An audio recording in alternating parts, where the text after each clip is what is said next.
Okay. Hello, everyone. I had this idea where, okay, I actually need to start this over. How do I start over? Is this gonna... Okay, whatever. I had this idea that I'm on the last, volume of Hiveswap Friendsim, and I've never done this before. I've never done Lanque or these guys yet.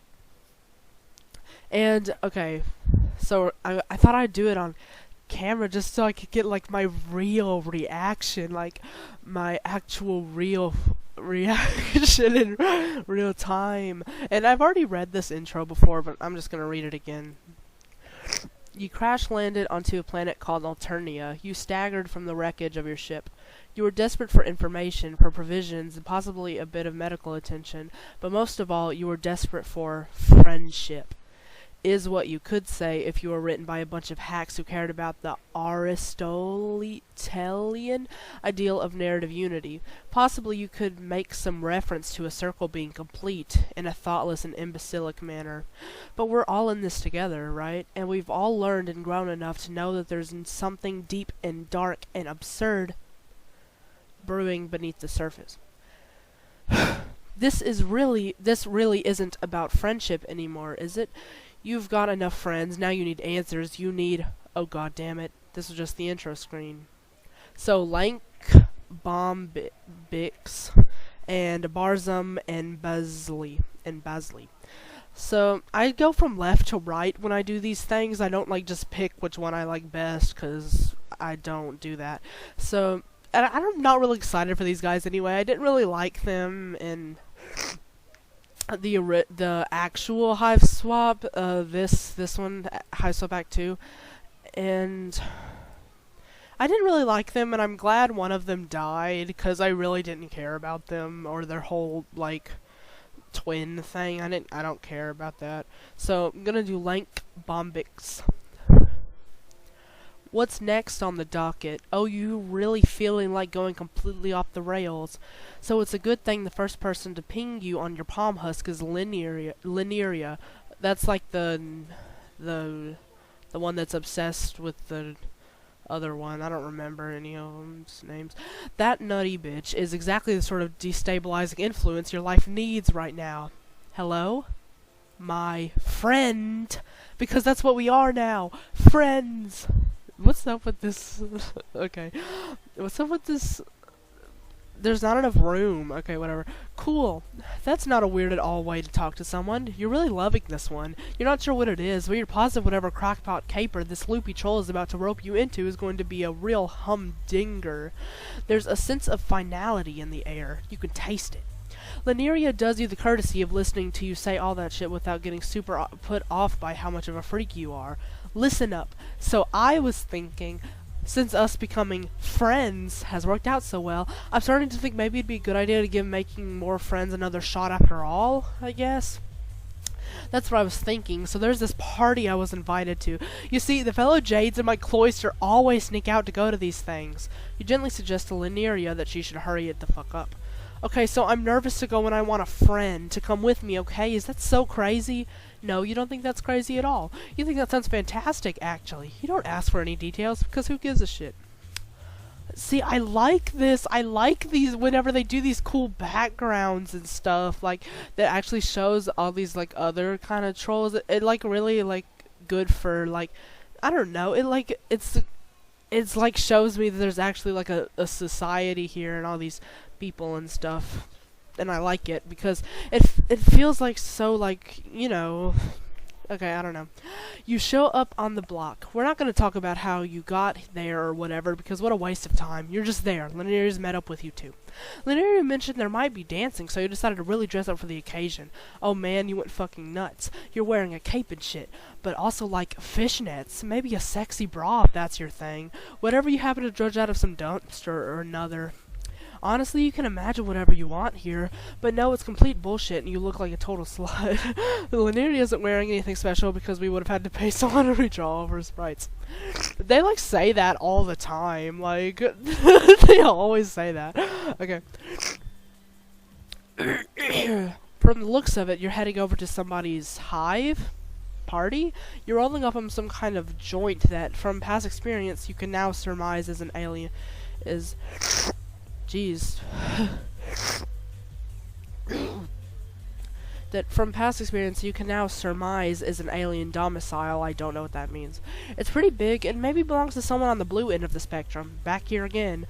Is this block just where all the jade-blooded schoolgirls love to get down and dirty? Okay, for reference, this is where that other jade blood came to, the same party, I think. But like a different party, but like in the same house on the same block or whatever. It was the bad one, the emo one. Okay. It hits you like a bucket of ice when you realize whose hive you're walking straight towards this time. Oh, okay, so if you don't know who Aradata is, she's like this blue-blooded troll, the same one that Vriska is. And she's like crazy, and she keeps people locked in her basement and stuff. She's like one of the first trolls you ever talk to. And she's like crazy and stuff, so we're all like, oh my gosh, this is Ardata's hive? Because she's like not a good person. Like, I still didn't like her after I was finished with this route or whatever. I mean, with her route. After I was finished with her route, I still didn't like her because she's a freak or whatever. So yeah, this is her hive. Oh, that's just great. Your friend Ardata. Boy, do you love Ardata. Can't wait to see her again. I think that's sarcasm. Because, as I said before, she was kind of awful. As you approach, you can immediately tell what kind of deal they have going on here. You can hear the tunes bumping from all the way down the block, and when you get near enough to see there are obviously a bunch of teens passed out drunk on the lawn, this is a full-blown frat house rager. Okay, I don't know what a frat house is. I'm just gonna admit that. I hear it all the time, but I don't know what it means. Okay. Definitely doesn't seem like Laneria's sort of scene. That's because it isn't! Oh my goodness, I can't believe I'm doing this. You kind of can't either. You're not even in the front door and you can already feel the sweat pouring out of your armpits. This is going to be so much fun. Wait. Jeez, wait. Okay. You pass all the Smash Lawn teens and go up to knock on the front door. You have to rap on it a few times until the telltale sound of clicking heels finally reaches your ears. Oh yeah, this bitch. Ugh. She's like crazy. She's crazy. And shouldn't she be a mutant with that extra eye or whatever? Like, why isn't she dead yet? Whatever. I don't like her very much. The door opens and you discover that the gracious hostess standing on the other side is none other than your best friend Ardata. Woohoo! She looks surprised to see you only for a moment, for her face resolves into a wicked grin. Yeah, like all Cerulean bloods, thanks to Vriska. My. No, my. Look what the perbies dragged in. Back for more so soon, my sweet? She, like, tortured you or whatever. Like, so stupid. You're not actually sure how much time has passed since you last ran into Ardata, but it doesn't feel like it can be described in any metric by soon. You've been physically savaged so many times since then, you're not sure what you're blocking out, though. What? You've been physically savaged so many times since then, you're not sure what you're blocking out, though. You tell Ardata that you're really glad to see her, because you totally are. You tell her you weren't expecting her to be hosting a party, though. Oh, I don't know if I'd call it a party. More of a friendly kickback of sorts. Sort of exclusive, really. All the world's finest influencers are here. How exactly did you hear about my little shindig? While I certainly consider you to be one of my finest friends, I don't recall inviting you. You gesture vaguely to Laneria. She doesn't seem to know how to lie and immediately cracks under the pressure. One of the other Jades from my cloister told me to come. His name is Lanque. Oh yeah, the actual friend that I'm supposed to be making right now. His name is Lanque, but I don't think he was invited either. I get the impression we kind of always come out here. Basically, we're crashing, if that's okay. Well, of course. What's an informal sorority without a few entirely uninvited interlopers? Laneria doesn't seem to know if she's being sarcastic or not, and you aren't sure if she is either, to be honest. You're like, are you fucking with us? And she's like, ho ho ho, mu ha ha ha, or whatever. Ugh. course not.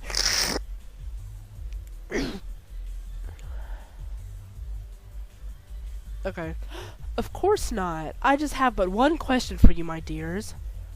Get away from me. Okay, whatever. Ardata beckons you near. You obey her slavishly. Is that word? Okay. Slavishly. And then she leans in close to your ear and intones. Do you hereby certify under penalty of law that you are of age to view adult content within your state of legal residence, have acknowledged the contents of this volume's accompanying oh my god, wait, is there actually gonna be porn in this volume? Is this like talking to me? I mean, I don't care. Okay, let me continue. Of this volume's accompanying mature content description, and are comfortable with the prospect of engaging with challenging or otherwise controversial fictional material. You bet, Chief. Tell her to let you in. Ha ha ha. Hee hee ho. That's good to hear. Why don't you come right in then, my dear? I don't want to see you making any little posts online about how my party was too fucking problematic for you, though. I'm not. Ardata steps back and welcomes you again into her abode with a grandiose gesture. You're very, very excited for Ardata's party, and know definitely that you will enjoy absolutely every second of what she has in store for you. Once you've stepped in past the threshold, Ardata blows you a toxic kiss and saunters off to mingle with her enthusiastic guests. Oh my god, this is so cool! Oh my god, guys! Oh my god! Wait, let me look at all this! Oh my gosh! These guys look so cool! It's like, and like actual, like a party, like, what I'm trying to say with this is that I usually, like, you don't see a lot of this, right? Like actual parties and like Homestead Cosmop Media, like actually a bunch of trolls. That makes it really look like this is like a place. Oh my god! Oh my god! Wait, I recognize some people here. The one in the orange. I don't think you can see my mouse, but that's the country girl, Skyla. Oh, I love her so much. And oh my god, that guy with the hot dog next to that purple blood guy with the makeup. He's Demian, I think. This is so cool, man. Look at all these guys. I like this art style a lot. Okay, I'm gonna move on. The first thing that hits you once you're in the door is the music. It's a solid wall of bass that reverberates through your body down to your bones. The intense dance track is blasting so loud you can hardly hear yourself think. It has to be this loud to drown out all the shoutings coming from the living room. Shouting in the living room? As you apprehensively advance, it becomes quickly clear that Lineria is completely out of her element here. She's a bundle of nerves beside you, practically glued to your hip. When you actually step into the living room, she physically attaches herself to your arm. Wow, this is more than I was expecting. You too. It's a scene of absolute chaos. The living room of the house is filled to the brim with rowdy teens, dancing rhythmlessly to the pounding music. The furniture has all been knocked over or otherwise destroyed, and you can make a pretty good guess of what's filling all the red cups you see in everyone's hands.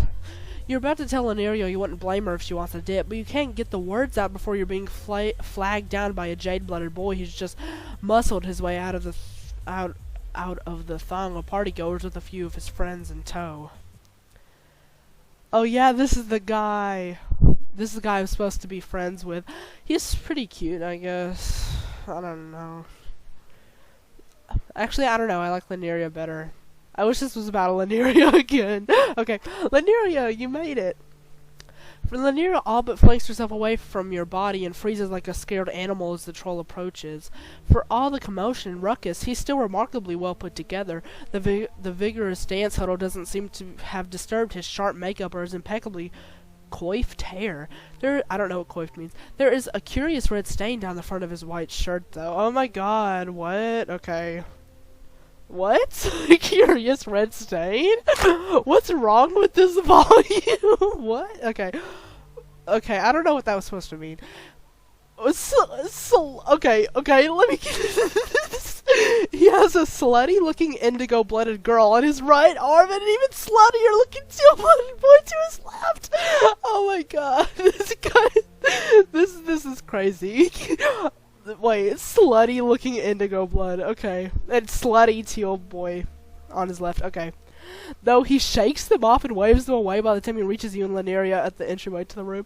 What is... Okay, I know this, like, volume has some shirtless stuff, too. Like, I've seen his sprites. But... Geez, slutty teal. Okay, whatever. Hi, Lanque. Yeah, I'm here.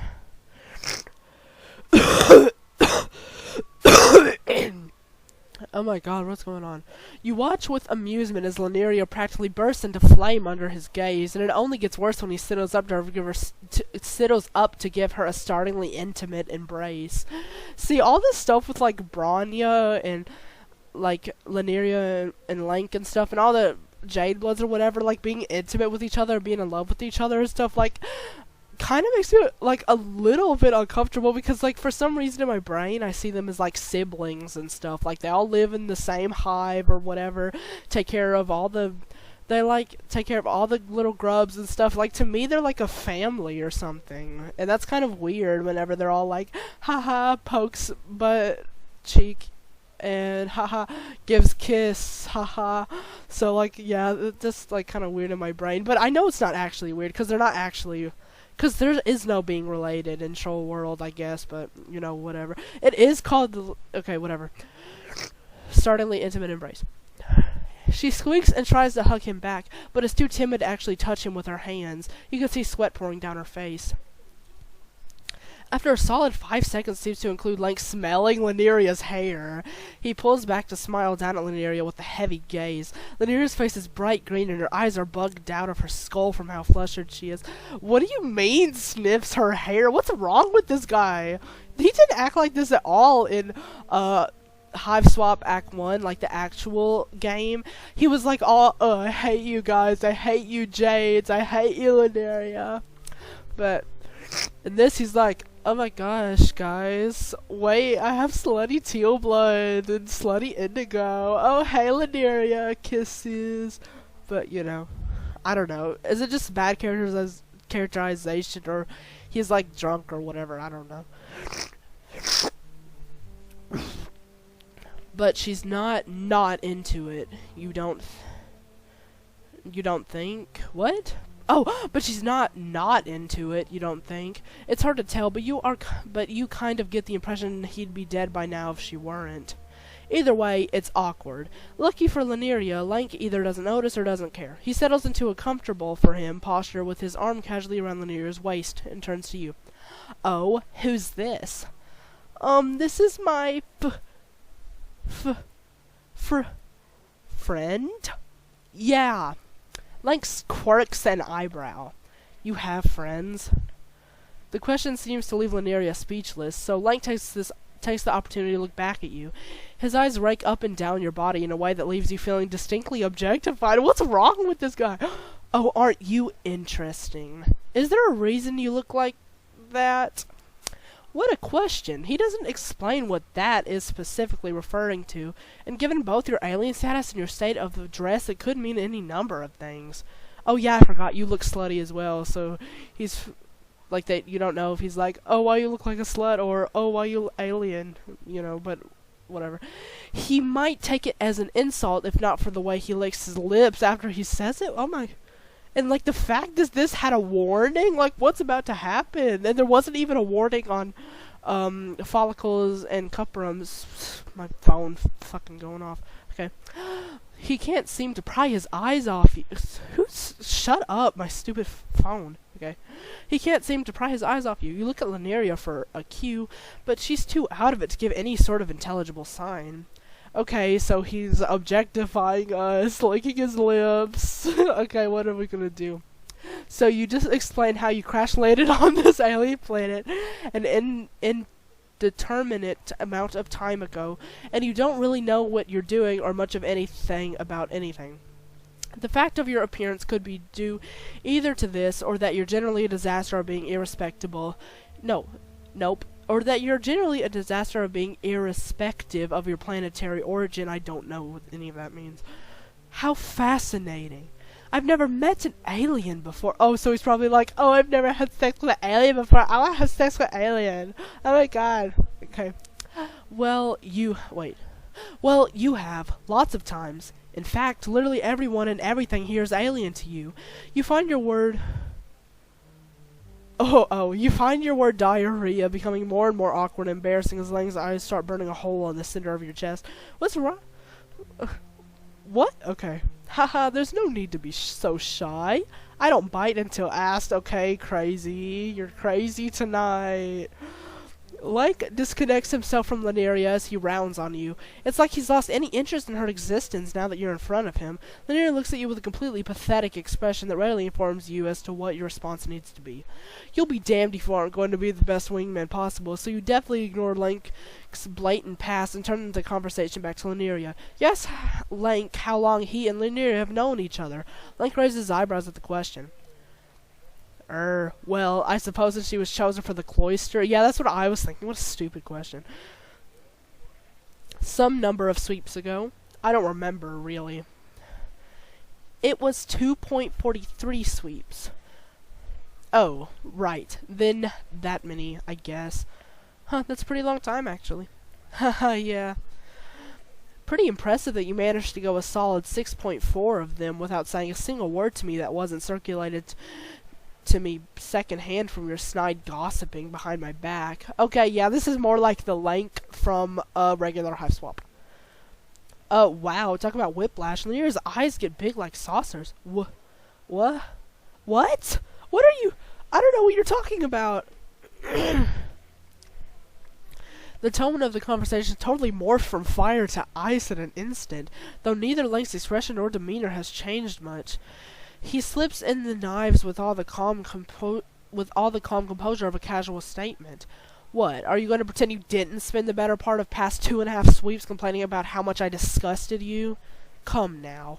You do know that everyone is aware you're a nasty little bitch, right, Lanque? Oh my god, this is exactly like regular Hiveswap. I think I like... No, I don't like... I like Lanque. Actually... Okay, I don't know what I'm saying. I mean, don't take it the wrong way. I really don't mind. I'm hardly in a position to criticize. I was just curious what caused the sudden change of heart after so long decrying my vain and slatternly lifestyle. I don't know what slatternly means. Have the impending ordeals finally made the little clock start to tick down in that dry, dusty nook of your... What the hell? The dry, dusty nook of your... What the fuck? Explanation point, explanation point, explanation point. Did you figure I was the only one who might be What? Huh? Okay. Huh? Okay. Did you figure I was the only one who might be loose enough to be willing to clean out the cobwebs before you get shipped off to Space Church and never have the chance again? What? Oh, is he talking about, like, having sex with her? Oh my god, what? Okay, this is another thing about the family aspect, because... Okay, whatever, just wondering. Oh my god, no, you made her cry, I fucking hate you, Lanque. How dare you? Actually, this is kind of funny. You just talked about her nook being dry, and now she's crying. There's a long, excruciating moment where Lanque says nothing. She just stares up at Lanque beside her with a completely shell-shocked expression. I'm so glad I recorded this. Shell-shocked expression. But before you could try to pipe up in Lanque's defense, she bursts into tears. Oh no. When Lanque suddenly turns and makes a mad dash to run out the door and away from the party, you're torn between running after her and giving this jerk a real piece of your mind. Jeez. Your mind's made up when you look back at Lanque just in time to catch him rolling his eyes. Hey, you say, that was kind of rude, don't you think? Lanque snorts. Me? Rude? Are you perhaps attempting to fuck with me? Clearly you haven't spent much time around this bitter pill if you think that was anything short of precisely what she deserves. I guess she might deserve it if she was, like, always never trying to be this guy's friend and, like, always just being, like, spreading rumors. So maybe she did deserve it, I don't know. You concede you maybe don't have a full enough grasp on Jade Blood Cloister's social dynamics to make a definitive judgment on whether or not Lanira deserved to have been so ruinously owned. But she's your friend, and what good are you if you don't stick up for the people you care about?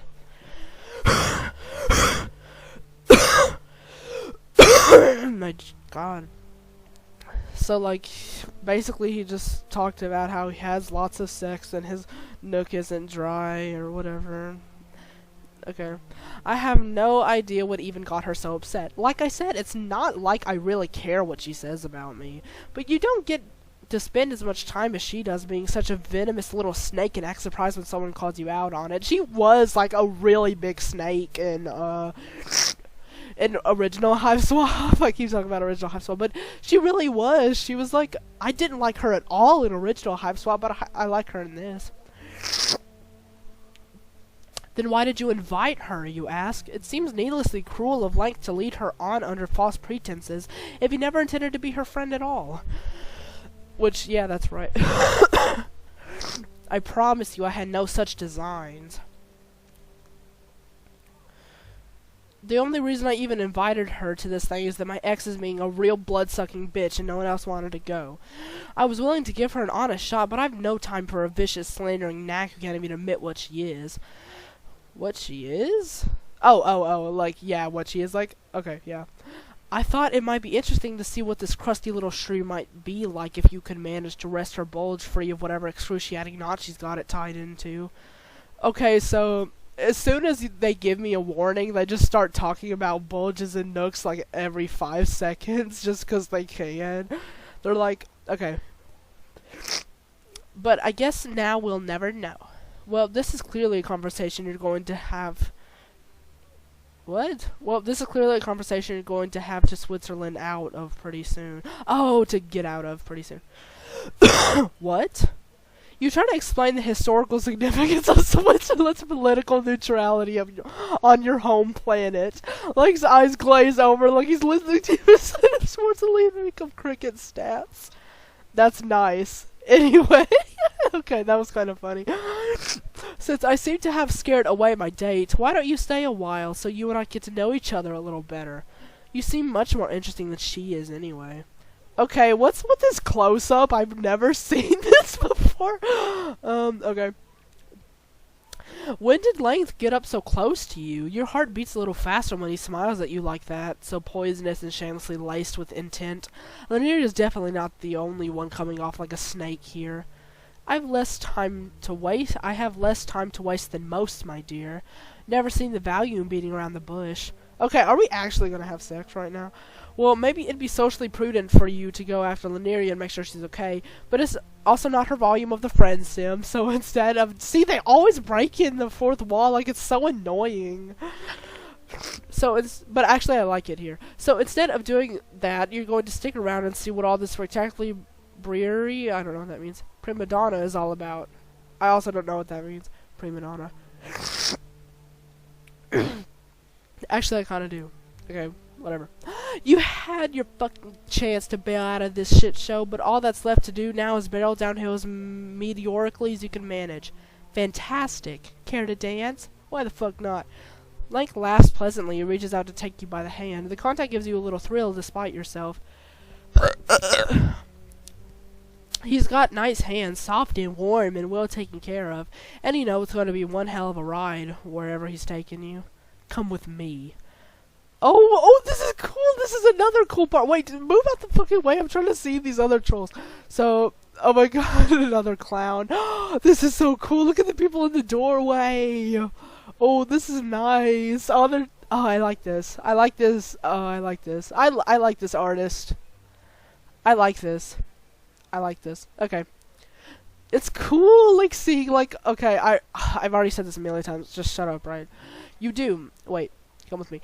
You do. He doesn't lead you straight to the dance floor, though. He takes you around the throng of dancing partygoers over to the kitchen of the house first. You weren't expecting to find a familiar face waiting for you there. Oh, L-word! She's, like, in every single volume now. I see her so much, like, not even in her own volumes and stuff. But, yeah, she's cute as ever. I really like her and stuff. I'm glad I see her. She's cute. Heh, fancy meeting you here. You don't find it that surprising, honestly. Yeah, seriously. She would be at one of these parties. You two know each other? You could say that. That's just great. Do you give discounts to friends? What? To what? I sure fucking don't. You know the price, pretty boy. Pay up. Are they buying a bucket or something? Like something lewd? Are they buying something lewd? You're a little confused. What is being purchased here exactly? Elward gives you a funny look. You a drone? What? Hush.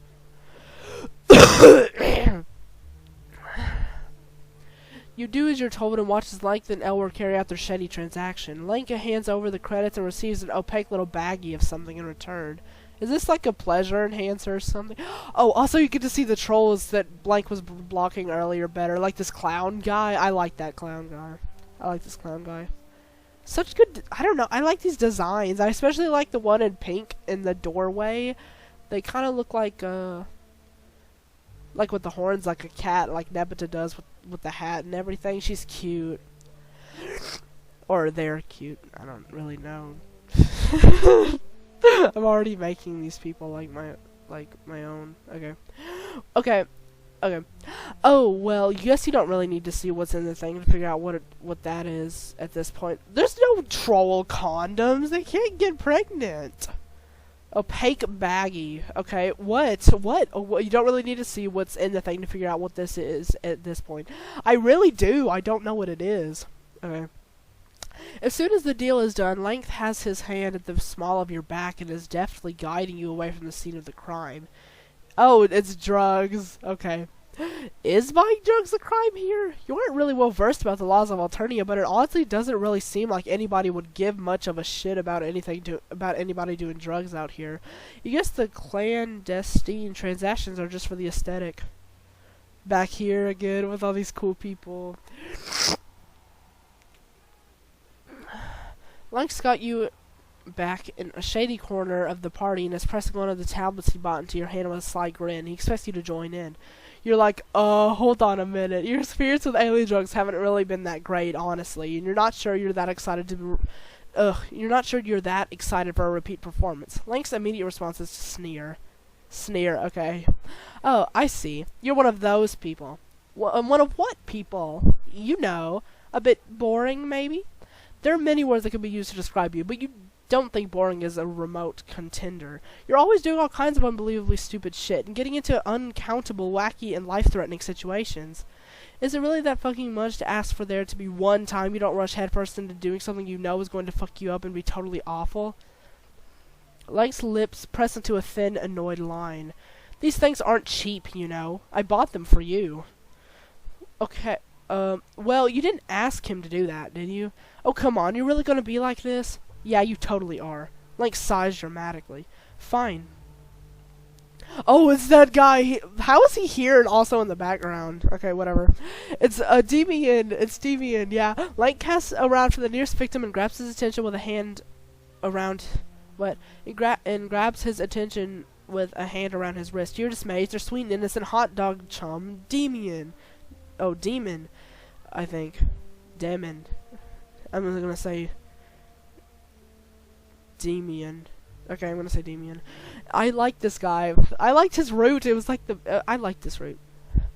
Alas, there's nothing you can do to stop him from falling prey to Lanque's wicked designs. Here, have these. Oh yeah, great. Thanks. I love to put drugs on my wiener. He's talking about his food. What a tragedy. But before you know it, Lanque has a hold of you again and is dragging you off. Let's just dance. You're not in too much of a square to do that, are you? Of course not. Dancing is basically the one thing you actually plan to come here and do, so that's just great. You go along with Lanque enthusiastically when he pulls you over to the writhing mass of bodies bumping and grinding on the dance floor. Okay, yeah, I knew I was gonna see the sprite sooner or later. You look kinda ugly in this one, not even gonna lie, but it's okay, I guess. You get down to it. You soon discover that Lanque has a very interesting dancing style, and by interesting you mean it primarily consists of directly grinding his body against yours in an incredibly shameless fashion. But pressed in as you are from all sides by sweaty and inebriated bodies, there's not exactly much room for a troll jegus. to begin with. Oh, yeah.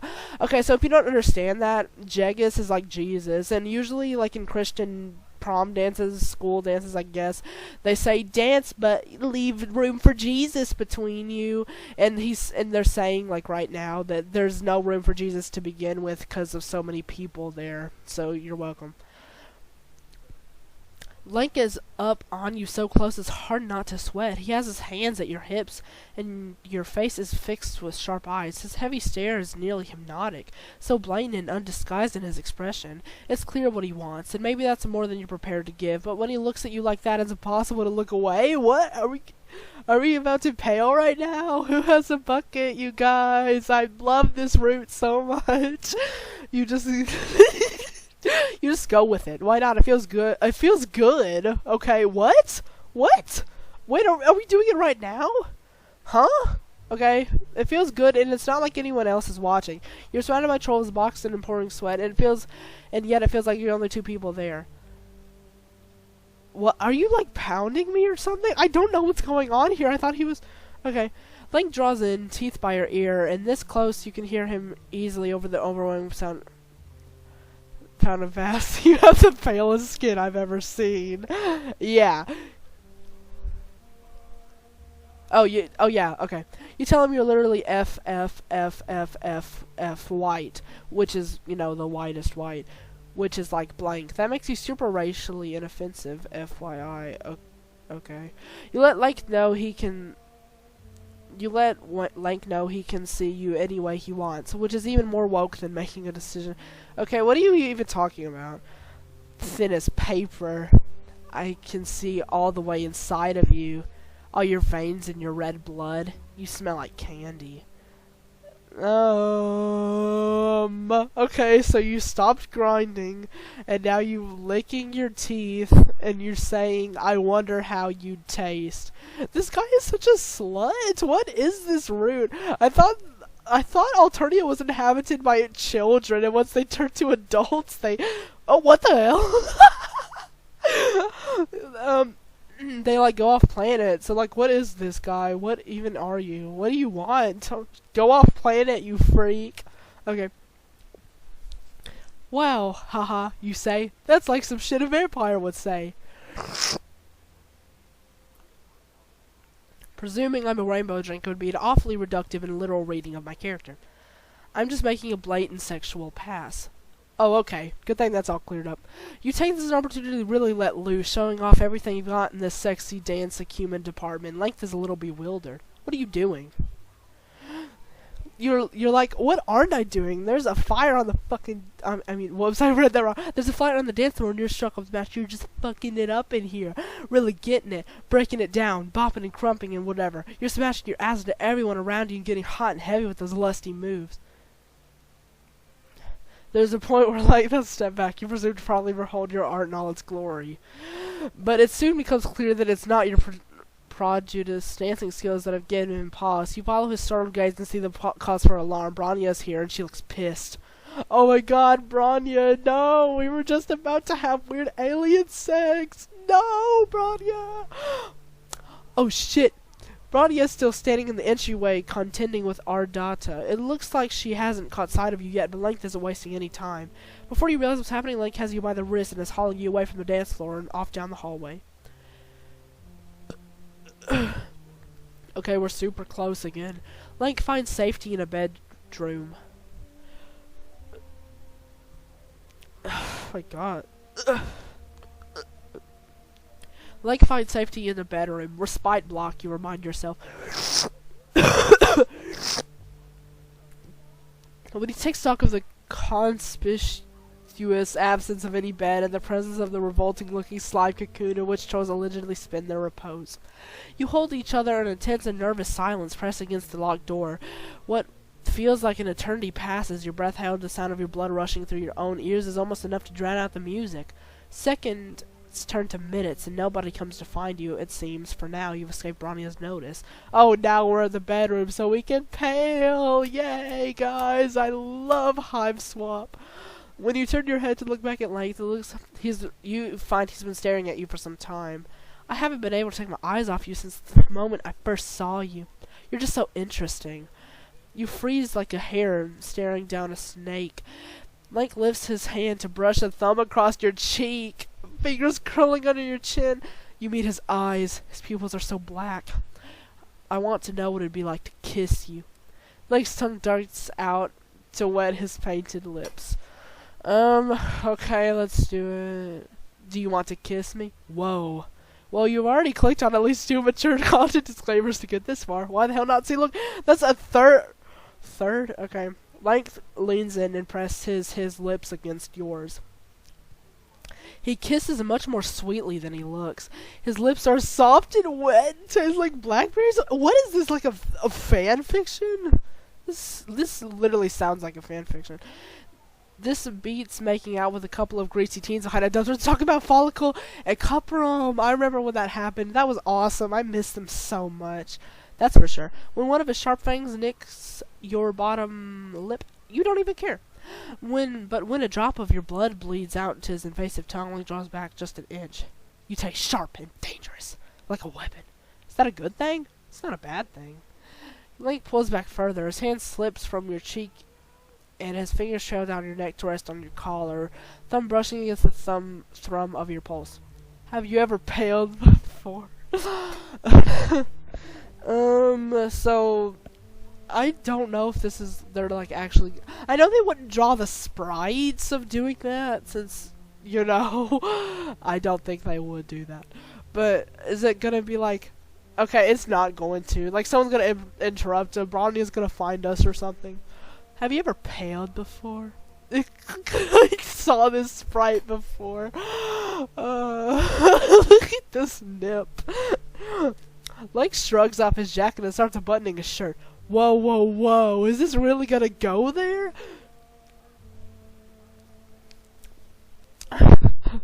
You're like, well, no. You've never done any alien intercourse with a bucket, but it doesn't look like he even has one on him at the moment. That was apparently the wrong thing to say because Lanque's face scrunches up in displeasure. Don't mock me. What? What? Okay. Then why do you act like such a slut, like, all the time? Don't mock me. It's my first time. You think you're laughing would constitute mocking him, but so you don't. But the look you give him seems to say enough. Okay, so he just acts like a slut for aesthetic, I guess. Us Jays who live in the cloisters have been chosen for a very special duty. We're expected to adopt a chaste and just means no sex, I guess. Life in service to the continuation of our species. And when we undergo our ordeals and are sent off-world, there's no such thing as sneaking out of the caverns. If I don't do this now, when? My life is nearly over. Will you help me feel alive? Is this where my option comes in? I wanna make another option. This is so long. But before you can answer, Bronny's voice starts. Okay, I knew Bronny was gonna find us. Bronny's voice starts to rise shrill above the heavy music. Lanque! Lanque eyes shoot out at lightning speed to draw you close. Before you can even so much as gasp, he presses one of his palms over your mouth to keep you quiet. Oh shit, she's closer. From the sound of it, she's getting closer. Lanque! I know you're here. You need to come out and come home right now. Okay, yeah, I knew this would never go anywhere because I just knew they wouldn't like do something like this, like actually. Lanque leans in close to your ear. Shh. What will you do? Colin, his mom, this has gone problematic enough. I know this, like, the bottom one probably gives you the bad ending, but I kind of want to do it. Keep quiet, you want to see where this goes. Yeah, keep quiet, you want to see where this goes. You keep your mouth shut and wait for Bronny to pass. She only shouts for a little while longer before the sound of her voice fades away. There are too many blocks in this hive for her to be trying to break down the door to everyone, and she didn't look too closely at this one. You've lost her. When it becomes clear Bronny is gone for good, Lanque lets his hand fall away from your lips. You feel him smile against your ear. Where were we? Okay. You turn in Lanque's arms and look up into his blazing eyes. How can you alien pale without a bucket? I don't mind doing it without one. Sometimes it can be fun to get a little messy, don't you think? Oh my god, he's a freak! What's wrong with this guy? You're like, were you just saying this was your first time? Lanque answers you with another kiss. This time he means business. This is... Oh my god! So that's just it? Oh my god, stupid phone going off. Okay. So we really do it? Like, okay, what? Okay. Okay. Woo, you go all the way with the super slutty alien and then you slip out on the ground completely wasted. Really have sex with Lanque. Okay. Maybe this all went kind of off the rails, but you have to admit it would have been a real shame if you got through this entire extraterrestrial adventure and never got to smash even a single alien. What would be the fucking point, honestly? This guy really did a whole number on you. You're lying spread eagles on the floor as Lanque is putting his clothes back on. Okay. So, like, I guess he has a big bulge. That's... did a number on you? Okay. No, I didn't mean to go back so far. Man, this is probably your most accomplished friendship to date. You're not quite ready to move just yet, but since you and Lanque are such good chums now, you figure now's a good time as any to ask for his chitter. Lanque seems surprised to even hear you speak. Huh? You want to add me on chitter? Yeah, you say. Isn't that what friends do? Oh, sorry, I can't. My palm is broken right now.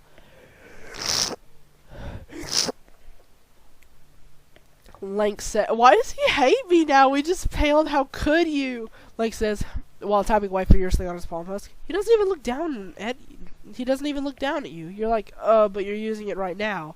Lanque rolls his eyes. I thought you would take the obvious hint. What obvious hint? Lanque huffs. Look, I was trying to be nice, but you just weren't that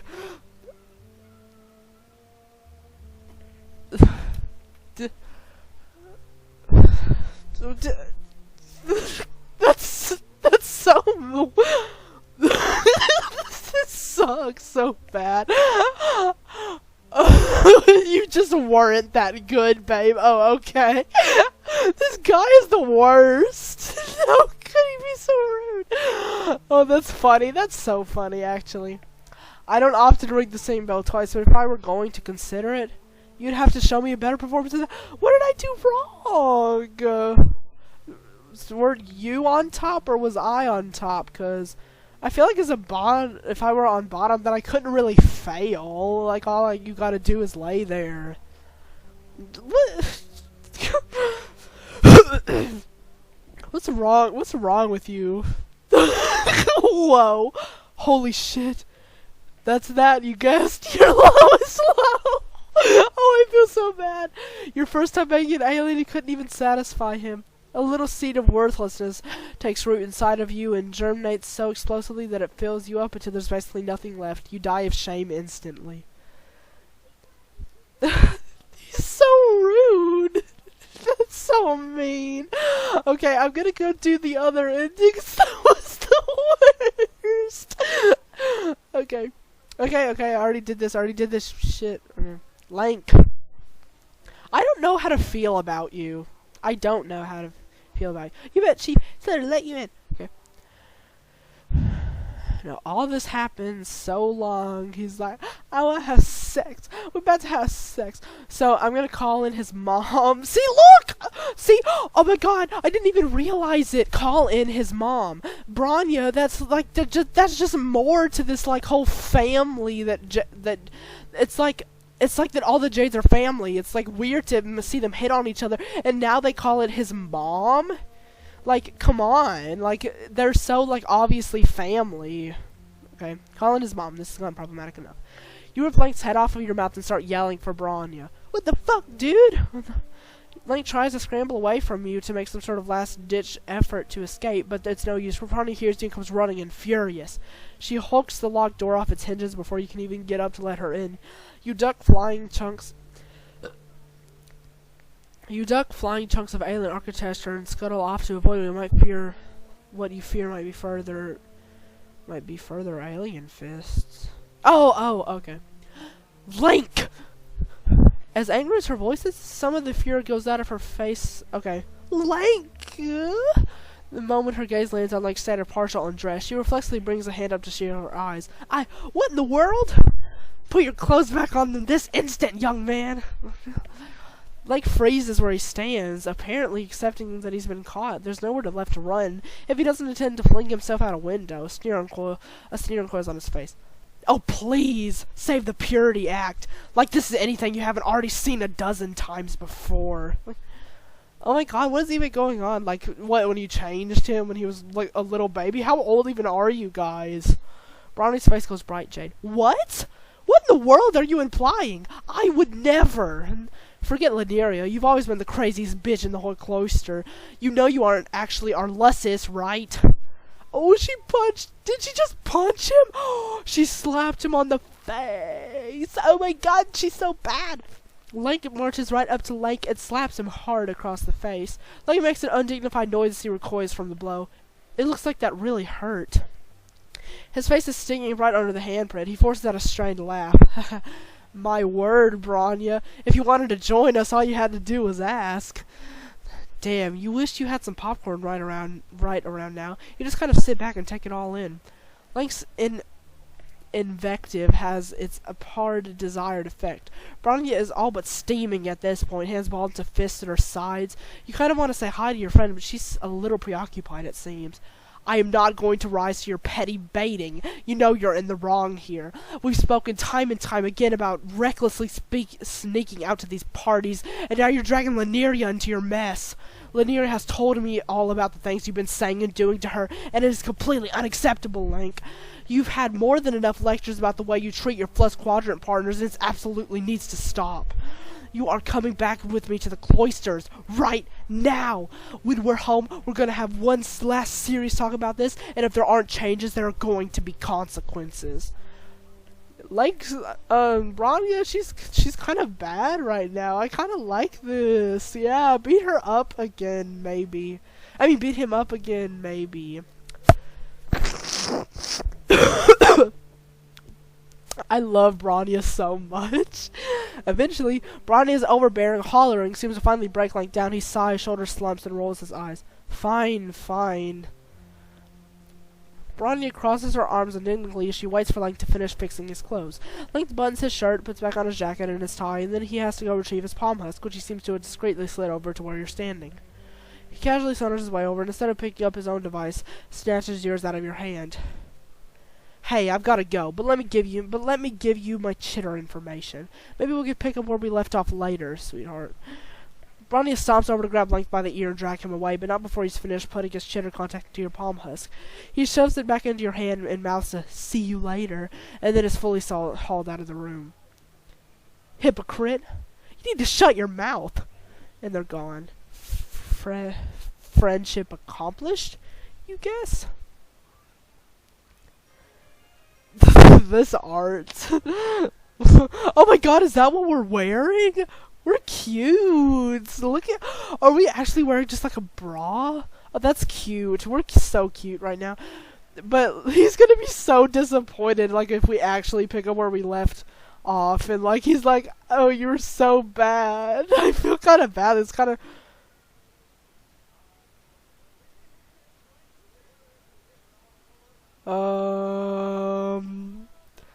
Oh my god, that kind of scared me. Do you want to understand? Yes? Is this like ultimate Dirk moment? Cause this is so stupid and I hate it so fucking much. Of course you do. You sort of creature always. Oh, shut the fuck up. God. Okay. Okay, whatever. Let's continue. You're worn out. Last night was, well, it sure was something. You lived, probably. You heard, you learned, definitely. You made choices. You had to. And after all this time, here you still are. So after a day of recuperation from rages and houses of horror, you're out walking the streets of the place you may as well start calling home. You've changed out of your party gear, opting for your old hoodie standby. It fits the mood you're in. You're not really looking to meet anyone new tonight. Well, like, you wouldn't say no, probably, but you're not jonesing for it, only a little. It's complicated. After an indeterminable amount of minutes of aimless walking, you look around at where you've ended up. You seem to have wandered into a dirt pile. Oh, you know this dirt pile. It's Fozer's corpse field. How did you get here, you wonder? You're pretty sure you were just on the other side of the city with no particular desire to come anywhere near here. It's probably fine. Just a deep, innate honing skills taking over your goddamn body. Just little friendship things. You look around for your pal Fozzer, peeking down into a few deeper holes. You might as well say hello since you're here and all.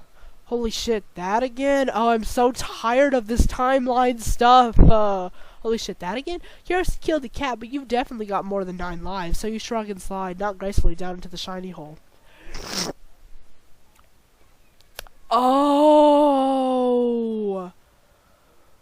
Oh! That thing from when Roxy was jumping and all the things. They're like teleporters. Okay, I think I get what happened. Okay.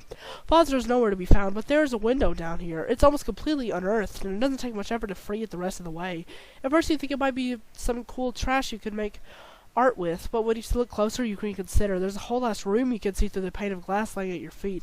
That's weird. Weirdness isn't typically a deterrent for you. Okay, but usually there's at least some causation coherence. Doors are in walls surround rooms. You aren't used to finding parlors and ditches. Is there a latch or something? Should you do a polite little knock? There might be friends in there. Damn, you can really go for some friends right now. Is there a protocol for approaching a ditch window? Allow me to stop you there. I am a timeless being of the void, but even my patience has its limits. Fun is fun, but this frivolous navel-gazing is no longer necessary. Come in from behind the shadow of that narrative text. It's so very hard to see your face. Oh my god! Ugh. Okay, I'm tired of this now.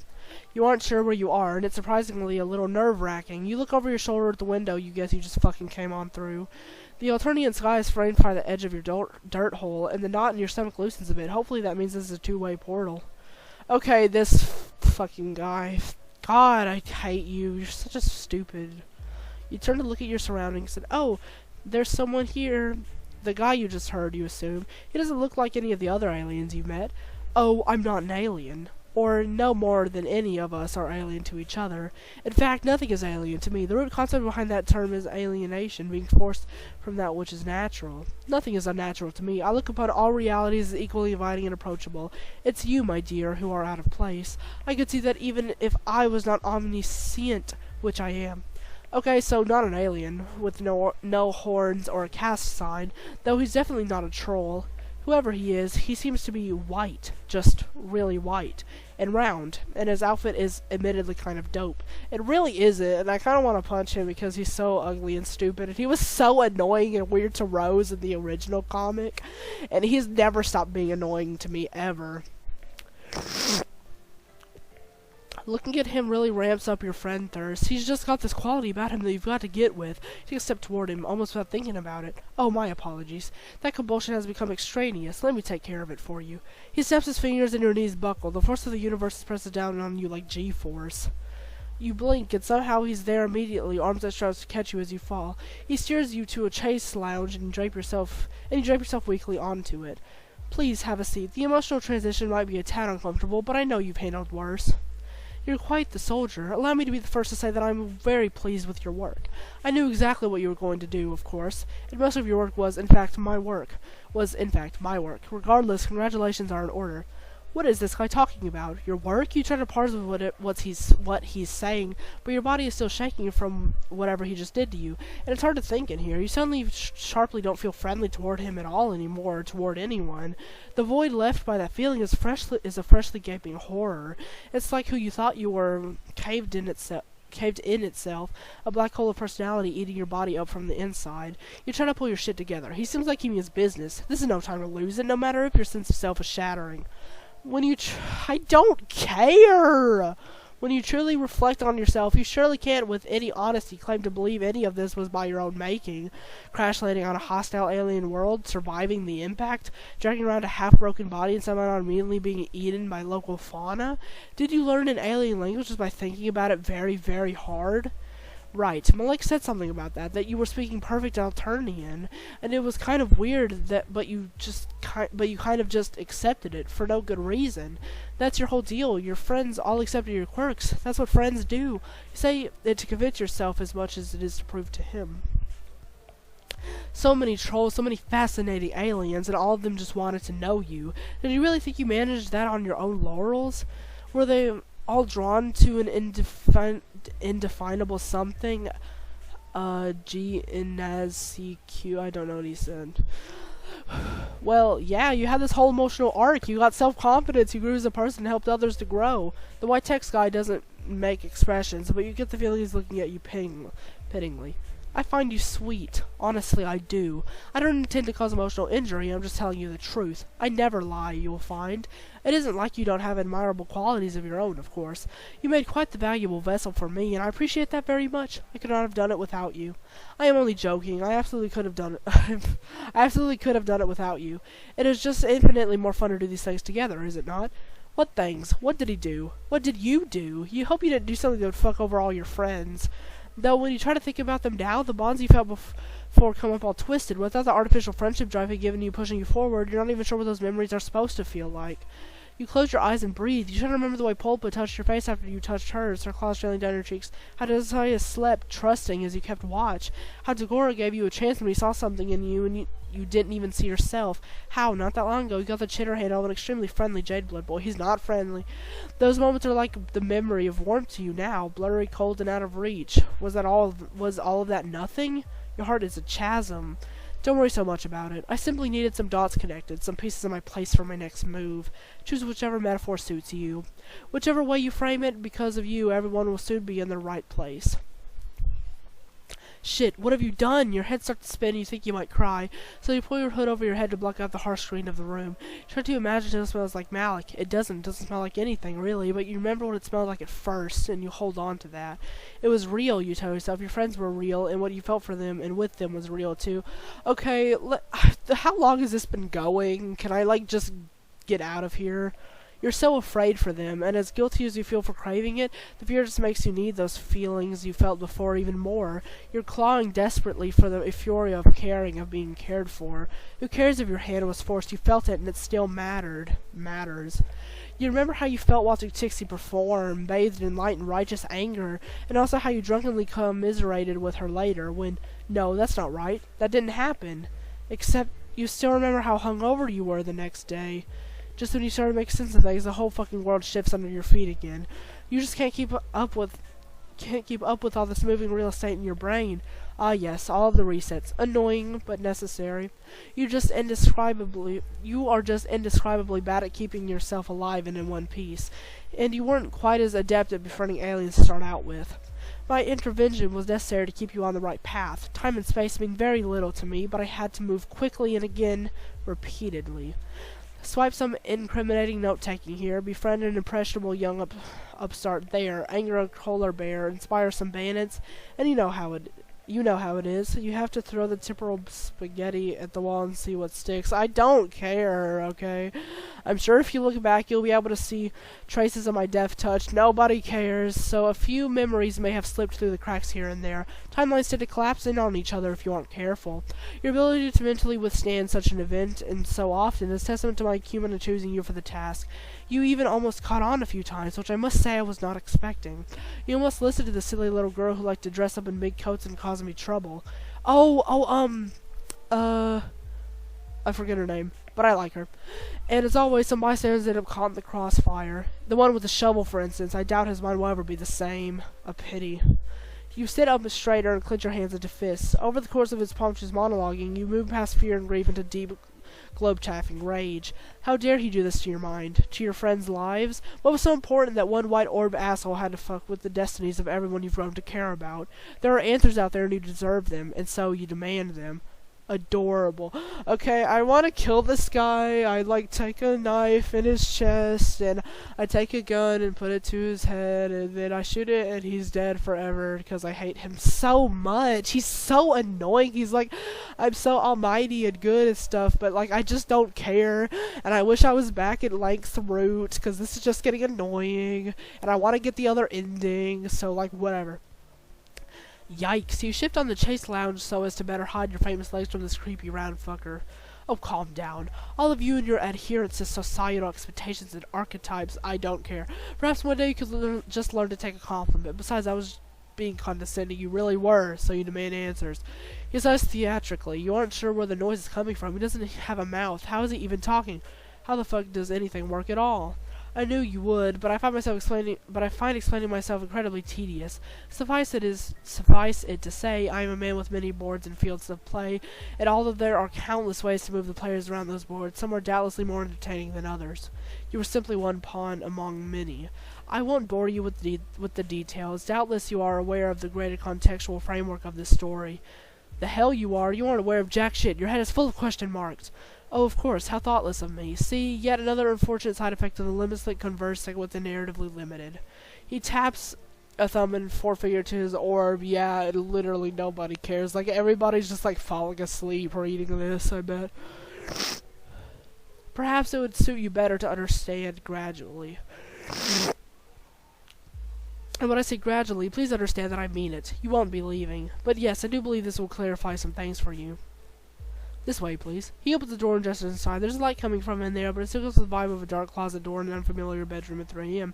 You're afraid, yeah, but you want to understand even more. You stand up and take a step, conscious of the movement of the muscles in your legs. With the rosy sheen of your friendship hypnosis or whatever the fuck you did to you gone, the sensation of your moving body feels heightened, important, yours. There's probably a version of you that would try to turn him down, or that would fight, or run, or take a nap on this surprisingly comfortable piece of antique furniture. You even consider rushing back to say goodbye to somebody, anybody at least, but you know there isn't time to click through all that bullshit. Those tributaries flick in your mental, I don't know, so tangible you can almost see yourself choosing one, but you pull your focus back to your present, looking right in the orb. You just have to trust they'll remember you, because the you've become after this journey, after all this friendship and growth and death and time, that you need to understand. You owe it to your friends, but even more you owe it to yourself. You found your river, and you're going to see where it leads. Okay, so you follow him. Is that the end? Sit here, please. In the interest of expectancy, I will leave you to your own devices while I go deal with an unexpected but entirely unwanted guest. It shouldn't be too hard to parse out the truth on your own. All you need to do is read a brief web comic. What the... Oh, you're so clever and funny. You're so funny and clever opening this comic for me. You know what? You're so funny right now. You're so hilariously funny that like I'm literally losing my mind thinking about how hilariously funny and like deep and stuff this is. Okay, so I'm the dude at the table reading on that computer reading this comic. That's me. That's like so crazy and insane that you like did that. That's like crazy. Like my head is like spinning, totally spinning right now, thinking about how you just totally like destroyed my mind with that twist. This is such a twist right now. Oh my gosh. Hi, June. This is so great, guys. This is like crazy. This explains everything. That was totally worth reading all that annoying text from this dude I hate when I was just trying to play Lanque's route, but whatever. Let's go get the other ending. Let's just go get the other ending. Lanque Bombeaks. Yeah, hi. This time we're not going in this idiot party and have sex and whatever. We're not gonna go see this stupid idiot cue ball guy. I don't even remember his name. And we're not gonna come back there, whatever. Yeah, I'm too scared. That's what's going on. I'm way too scared. Oh man, the sound of that is making you quake in your slutty little boots. Controversial fictional material, we say. Damn, it's almost starting to sound like a woman wrote this. Count you out. Okay. Already clicks her tongue. She reaches for the cup of markers she keeps on a table next to the door and pulls out one. You flinch back as she wields it like a weapon to draw a big blue X on the back of your hand. Here. Now all of my fine guests will know we've a delicate little angel on our hands. Then she turns to Laneria. What about you, my sweet thing? Huh? Oh, I'm not real, so it's cool. What is this? What is even going on at this point? Oh, I'm not real, so it's cool. Very well, then. Welcome to the bash. Okay, I get it now. She's like, oh, I'm not real, like an actual person playing this game, so she doesn't need warnings or whatever. It's like another fourth wall break, because this game loves to be funny. Very well, then. Welcome to the bash. Drinks are free, but if you die of poisoning, you're contractually obligated to croak in range of one of my cameras. Toodle-doo. Aradia blows you a toxic kiss and saunters off to the mingle with her enthusiastic guests. You enter Laneria, step past the threshold, and have a look around. Laneria is visibly nervous, which is unfortunately a little bit infectious. You ask her where her friend is. She glances about a bit. Oh, I don't know. He's... Oh, over there. Oh, so this is like an actual other ending? I thought we were just gonna leave and... Okay, cool. We're back here in... Oh, wait, is this a different background from before? Oh, cool! Oh, now the cowboy girl I like, Skyla, she's sitting down, and that clown guy... Okay, this is good. I like this. This is kind of cute. Okay, yeah, okay, I'm happy again. Yeah, this is cute. I like it. You follow her guides to the living area of the house. It's a far cry from the slide outside. The music's not nearly so bumping as you originally thought it was. The whole shebang seems to have a pretty chill teenagers drinking Kool-Aid vibe, apart from the fact that apart from the fact that it's definitely not Kool-Aid. Everybody's milling out, chatting amicably. You spot a few familiar faces. Demian flirting with roasting. What? Flirting with roasting his Frank in the hearth. I don't understand that sentence. Elward leaned casually against the doorframe to the kitchen and talking to a cute girl. I see that! Cute! Skyla! Yes, Skyla! Oh, I love Skyla. Skyla, recounting some enrapturing rodeo caper to a group of gathered trolls. It's a real diverse roster of friendly folks. I like this. You saw who Laneria is pointing to at the center of the parlors and gay arrangement of couches and armchairs sat among a group of friends on the floor. It's the only other Jade blood in the room. He's even more impeccably dressed and done up than the rest of the remarkably fashion-forward Jades you've met. When he catches sight of Laneria, his face lights up and he rises to make his way over to greet you. Okay, I knew I saw some flower crown, like, sprites, but... Okay, this is a little bit weird. Is this like another timeline thing where everything is different now because I choose the... Oh, of course it is! Okay, everything is different now because I chose the, like... Okay, so she put the X on the back of my head. So this just means this is, like, family-friendly now. So he has a flower crown, he's probably going to be super nice and stuff. Okay. Oh, Laneria, you've made it after all. I was starting to think you weren't going to come. Haha, well, surprise! I didn't... Well, surprise, I didn't not come, I did come. Hi, I'm here! Lol. You cringe, but Lanque seems otherwise unaffected by Lanoria's astonishingly embarrassing display. He turns to you with a warm smile. And who's this? Okay, so he's randomly super nice now. You can't help but get a little flustered when your eyes meet. His makeup and styling might lead to the severe feminine, but he has a contrastingly calming and masculine voice that puts you at ease straight away. He seems to have quite the opposite effect on Laneria. Before you can answer yourself, she starts blabbing a little mile in a minute. Oh, this is my friend. I invited them. They're an alien, and I guess I almost murdered them because I was jealous of their friendship with Bronnia, lol. But I didn't, and we're friends now, and I'm starting to work past my self-destructive obsession with her, and they agreed to come with me because I'm socially anxious and afraid of you, lol. I love her, Laneria. She's awesome. Oh, that's awfully nice of them. Hold on, sorry. I know that was a lot at once. Let me recognize that statement into a clear, digestible list of bullet points. You've absolutely no need to do that, Laneria. I've understood your points just fine. Oh, okay. Lanque looks back at you. Thanks for helping Laneria feel more comfortable here. Why don't you come and sit with us? Lanque turns and gestures to the other trolls he was speaking with before. A teal-blooded boy and an indigo-blooded girl, neither of whom you recognize. They both have notebooks in their laps and give you friendly waves.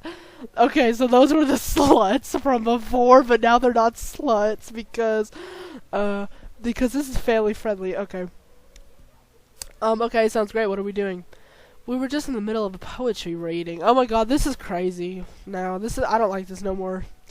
I don't know if you've prepared anything of your own to share, but you might find it relaxing just to listen. Okay, this is timeline stuff, like, super bad. Like, this cue ball guy is probably in this stupid cue ball chair, like, look at this! This is, like, totally different! Ha ha ha! Okay. Poetry? Laneria's face got bright green, oh boy. Why would you think I've written any poetry? I don't, really. Wait, is this music broken? Oh, never mind. It was merely a suggestion. Have you? Well, maybe. Wait, no! You put a comforting hand on Laneria's shoulder, intuiting immediately that she has indeed written plenty of poetry, but is embarrassed by the prospect of sharing any of it. You remind her she's among trusted friends here and has nothing to fear. Oh, I guess you're right. Well then, please come and join us. He's so stupid right now. Okay. I missed when he was a slut, kind of. Lanque leads you back to his group, inviting you to sit down with them in a circle. Lena goes to deliberate lengths to insert you between herself and Lanque so that you're the one sitting next to him. Why don't we pick back up where we left off? I was just about to read my latest piece. You say that sounds great. Lanque's two friends close their eyes and take each other's hands. You and Lanque are both pretty surprised when Lanque and the Indigo Blood sitting next to Lanque tries to take yours to close the circle. And your obviously shocked expression, Lanque explains. We find physical contact helps us feel closer on a spiritual level during our poetry sessions. This is so different from the other Lanque. But if you're uncomfortable with it, you're under no obligation. Okay, where was this Lanque when he was like trying to bite my lip when he was kissing me or whatever? You feel really respected right now, so you and Lanque are both assent to join the circle. She takes the initiative to hold your hand first. Lanque reaches out and takes your fingers gently in his. You don't know what it is, but you can't help yourself from blushing shyly. His hand is soft and warm in yours, short red nails immaculately manicured. Then let me begin. This is a short poem I've written in free verse, based on something haunting me as of late. Reflecting back on one of my most complicated and passionate past relationships.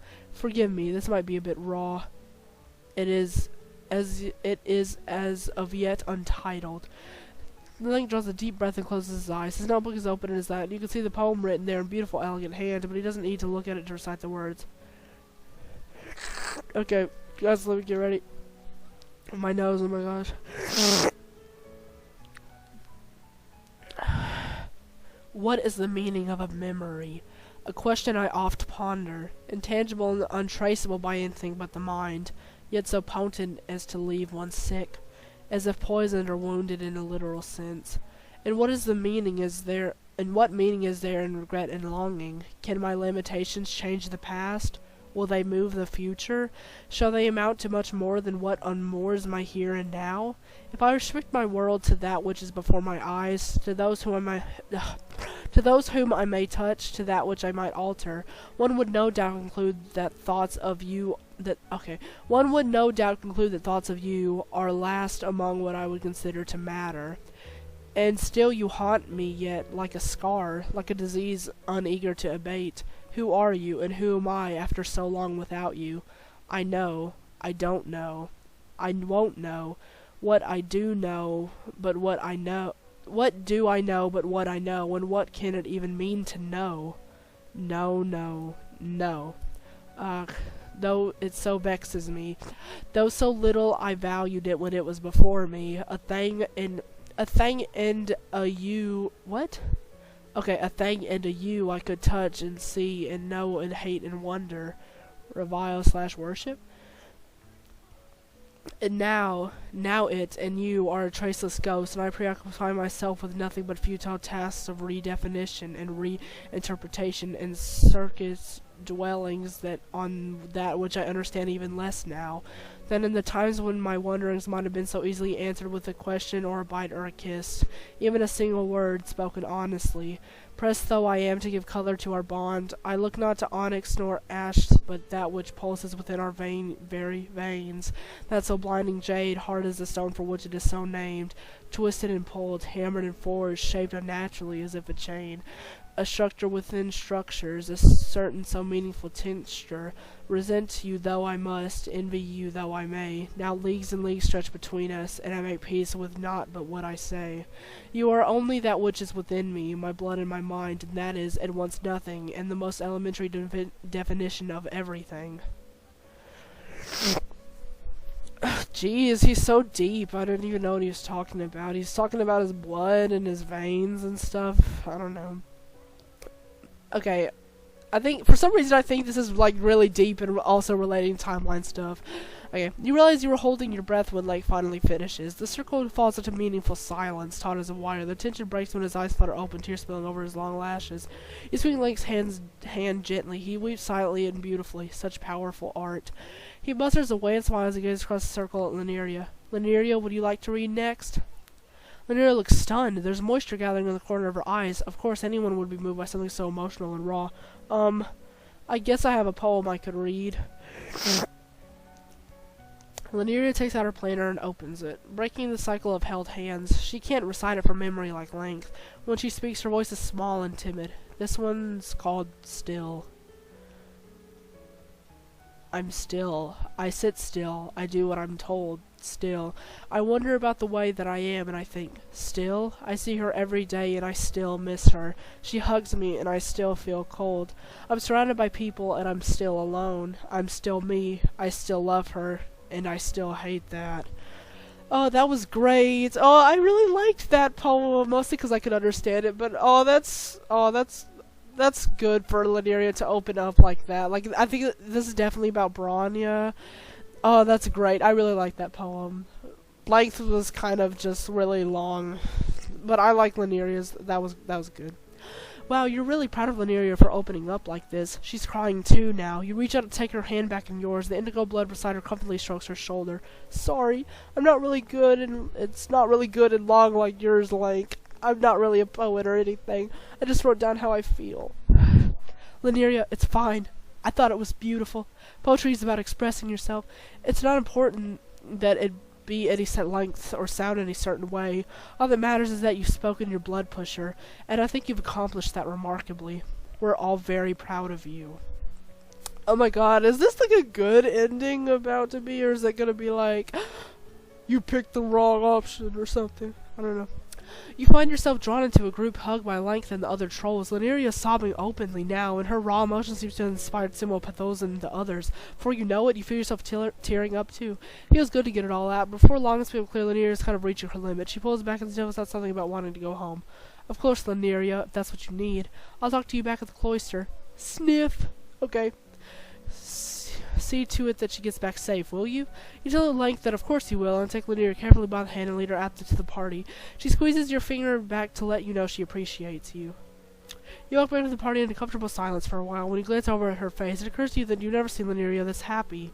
Of course, this is literally the second time you've ever seen her, so you guess you don't actually have that much of a frame for reference for what her normal emotion state actually is. You really want to encourage her on this path of recovery she's going down and all, so you ask her about, her and Lanque. What? Her and Lanque. What? We're just friends. I mean, it's not like I have a crush on him or anything. I know I've had romantic feelings for a girl before, so it'd be really problematic if I liked a boy now. What? I know I've had romantic feelings for a girl before, so it'd be really problematic if I liked a boy now. Are you saying that, like, it'd be like you lost a crush? Or something? Okay, I don't understand. Oh, you say you're sorry, you didn't know. What, are you saying you're like only like girls? Okay, I'm confused as to what I'm apologizing for. It's okay, just don't let it happen again. I don't understand. Okay. Laneria gives you a warm smile and reaches out to pull you into a hug. Thank you for helping me. I was really nervous, and I think if it hadn't been for your help, I wouldn't have been able to come at all. But I did, so thanks. It wasn't perfect, but I think I really opened up tonight. I'll see Lanque again, and you, I hope. And in the future, things will be easier, right? You're certain they will. You put a comforting arm around her shoulders and walk her the rest of the way home. You feel like this night really taught you an important lesson. Not everything is about collecting the largest quantity of friends as is humanly possible. Sometimes strengthening your bond with someone you already know can be just as rewarding. So screw you, you say, to the concept of good endings and bad endings and narrative railroading. This should make you feel heckin' valid. Wait, why are you saying that? That's kind of like... Okay, heckin' valid. Okay, why are you saying heckin'? Okay, whatever. And that's fine by you. That's great. Oh, I love it. See, there's the two good endings. That's amazing. Oh my god. Is this the same thing? Yes. Okay. This is the same thing. This is the same thing. Okay, yeah, this is the same thing. Okay, great. I thought this was gonna be like another one of those. What happens if you say no? It just closes, right? Let me try it. I don't care.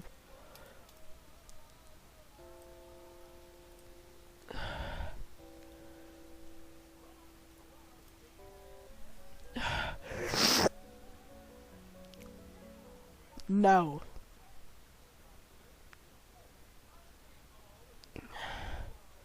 Okay, what? What? Okay, so game over, Madden, because I didn't listen to a stupid cue ball talk for 30 minutes and wasted my life. Like, what I should have just done in the beginning, said no. Okay, whatever. Okay, guys, that was the end of Lanque's route. I kind of liked it, I guess. I really liked all the Linearia interaction the most, because I really like Linearia now. And it just made me like her even more. So yeah, that was great. That's all I'm gonna do. I did not expect that to be so long. Seriously, I hate that stupid cue ball. I hate him. And goodbye, everyone.